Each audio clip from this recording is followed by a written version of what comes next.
Hello everyone, this is Vicki Verley, the Rock and Roll Prophetess, coming at you today to talk about the new moon of April 10th, 2013. Alright, so I'm going to try something a little different. I've got it up on the screen as an image so I can move around and kind of point things out as we go. And as you know, I am an intuitive astrologer, so this will not be strictly by the book. There will be an intuitive factor involved.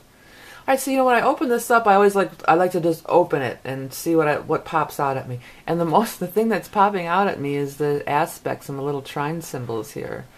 And it just looks pretty, like it could be a pretty mandala in this wide open space over here. But this is aspecting the midheaven, which isn't even always used, but it just what a pretty design. Okay, so but let's look at the planets. So obviously the big thing is everything's still in a big cluster over here, and a lot of Aries, a lot of one Mercury's still hanging back in Pisces, and then we've got some other things that have moved into Taurus, but it's still like Aries is the big concentration going on here. And what it feels like me, it's like there's nowhere to go. They're kind of unaspected. This big glob here, the Aries stuff, is pretty, unaspected. And other than the Uranus and the yacht over here, but what this reminds me of is like they're just nervous energy. I can't get out of here, or like we're all crowded in like a crowded place. I got to get out of here. Or it reminds me of even though Sagittarius, and it's funny that they're aspecting the midheaven in Sagittarius. See, sometimes this intuitive stuff works out astrologically as well, but what it reminds me of, Sag being the ruler of horses.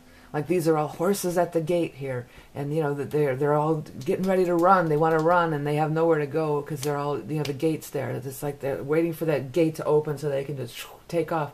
And if you look too, again, the ascendant is in Pisces. We're still kind of hanging in the Pisces stuff. It's still hanging in somewhat.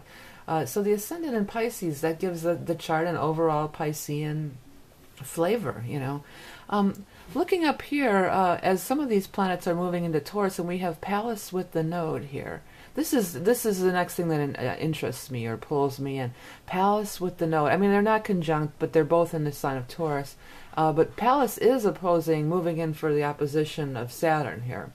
And Saturn is moving in with this node. So these two things, this polarity between Taurus and Scorpio, both are wielders of great power.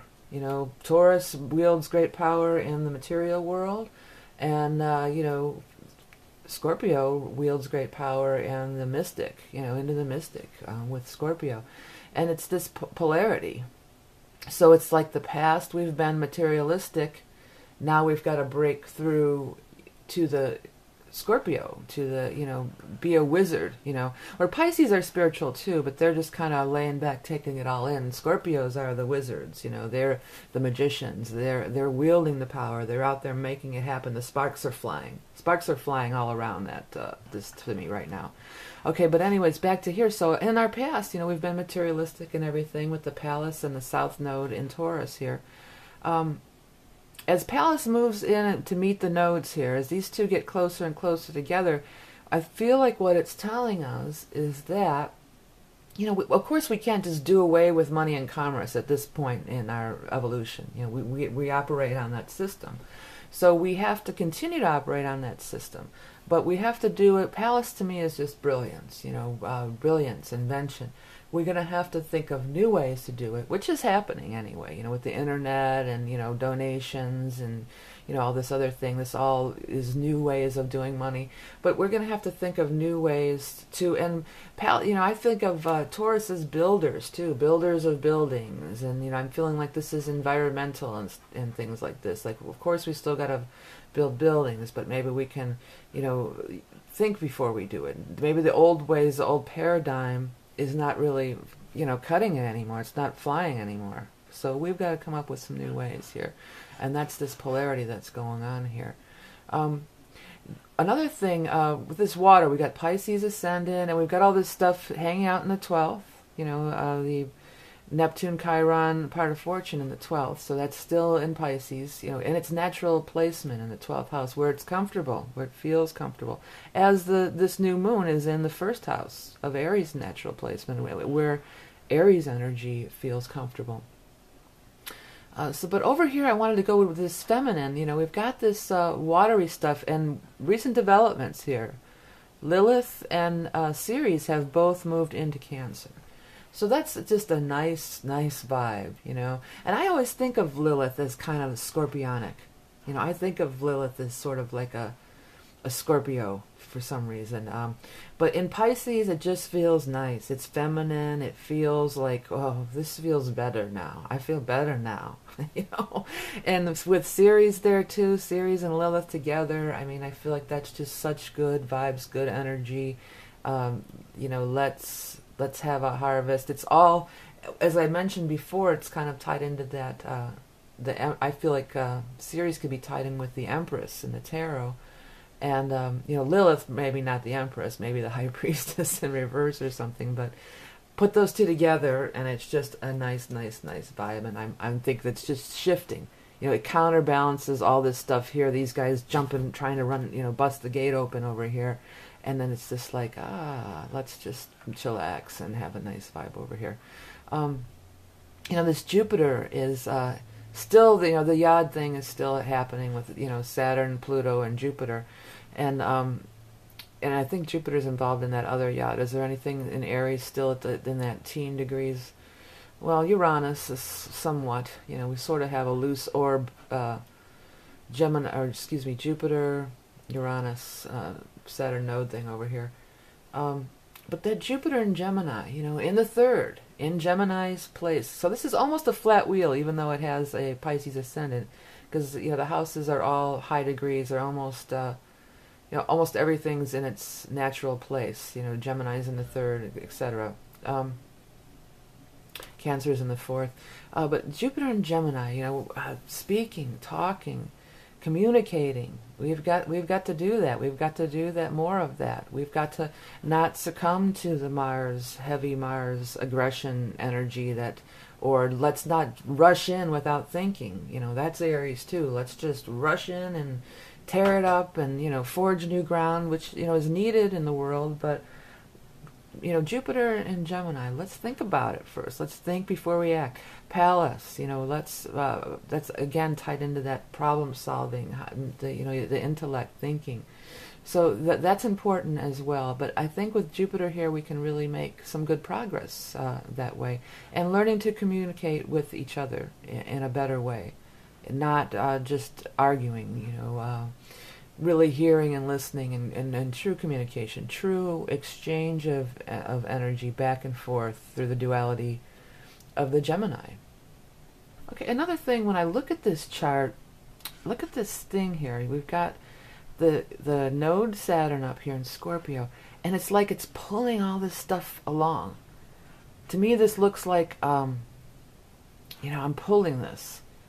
Like I've got these all in it. This looks like a big sack of potatoes or something, a big sack of something, and I'm trying to pull this thing along. I've got it over my back, and I'm, it's like this. It's like a heavy laborious. It's laborious for sure. That's what I feel like when I look at this conglomeration here, and this Saturn trying to pull it, and the nodes coming in and trying to help. It's like, come on, we can do it. Let's go this way. Because if you really think about the difference between Aries energy and Scorpio energy, although Mars is both of Mars is a co-ruler to Scorpio, but I really don't think of it that way at all. I always think of it as Pluto now. I really feel like Pluto is it on, I have no indecision on that. I feel like Pluto is the true ruler of Scorpio, and a lot of that's kind of controversial. People are, because Pluto's not a planet. I don't even want to get into all that. But anyways, even though it's both Mars in a way, it's very different energy, and I feel that Scorpio's saying, let's be the eagle, let's be the phoenix, let's soar above. Come on, and it's still high, it's still elevated in the chart. It's still up here. And all this heavy, earthbound, warlike Mars energy is, we're going to still fight over some nonsense, fighting over nonsense that doesn't matter. Let's all go to the highest good for all, the node, the north node, the Scorpio energy of the eagle and the phoenix, the highest form of Scorpio, the eagle, the phoenix. Let's go this way.